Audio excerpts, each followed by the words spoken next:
There was two men, and there was a boss, and there was his employee.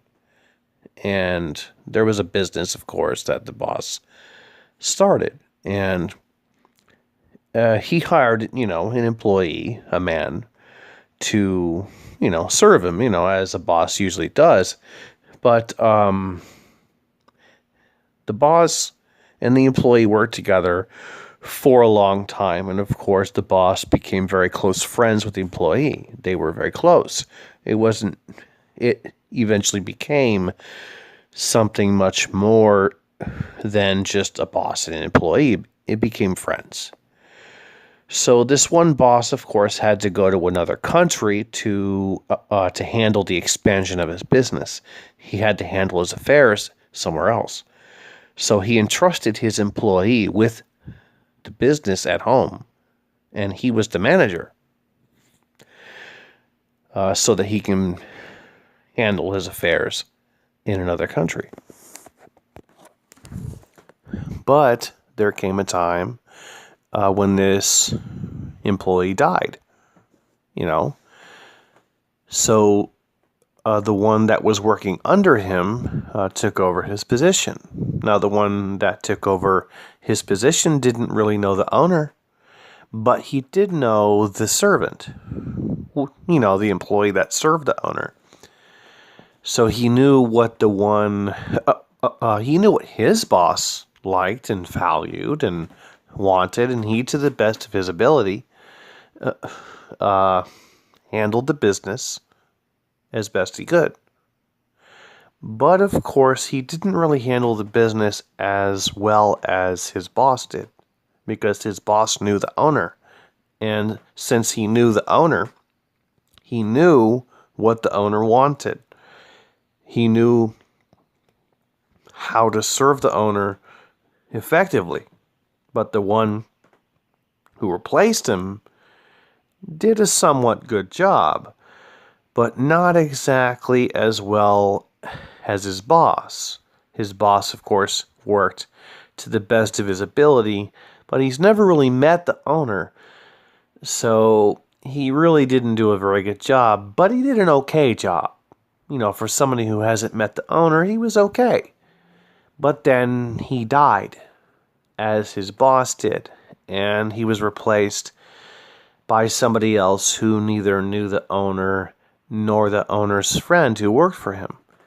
And he, of course, ran the business as best he could, but he had no idea what the owner wanted, and he had no idea how the owner wanted the business ran, not even remotely. He, of course, ran the business as best he could, but his best was the complete opposite of what the owner wanted. Not only did he not run the business the way the owner wanted, he ran the business in the way the owner did not want. The owner actually fashioned his business and worked hard for many years, specifically to fashion a business that is the complete opposite of what this servant was making. But the servant had no idea. So the servant was working hard to build something that the owner absolutely hated. So this guy built an entire business, and all of his employees were working very hard to establish something that they thought was good.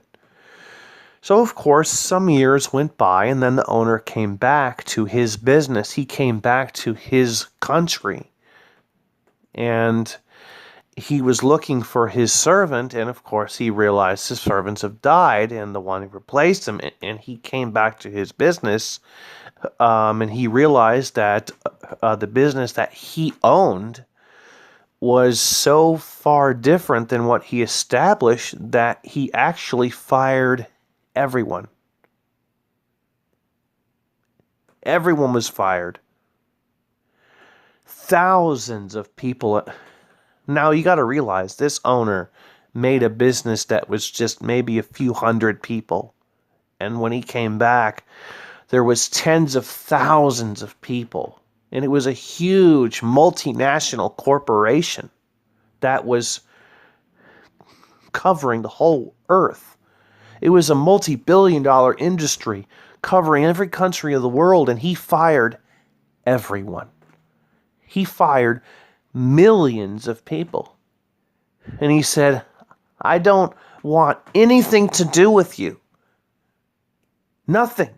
I want nothing to do with you. And he fired everyone. And he hired a small group of people. Just a small group that he wanted to serve him and to represent him. What shall we say then? Shall we say that we can live in sin however we want because we're under grace and not under the law? God forbid. How can you possibly live a life of sin? How can you possibly choose to disobey the Lord and love Him? You cannot do that. You have to repent.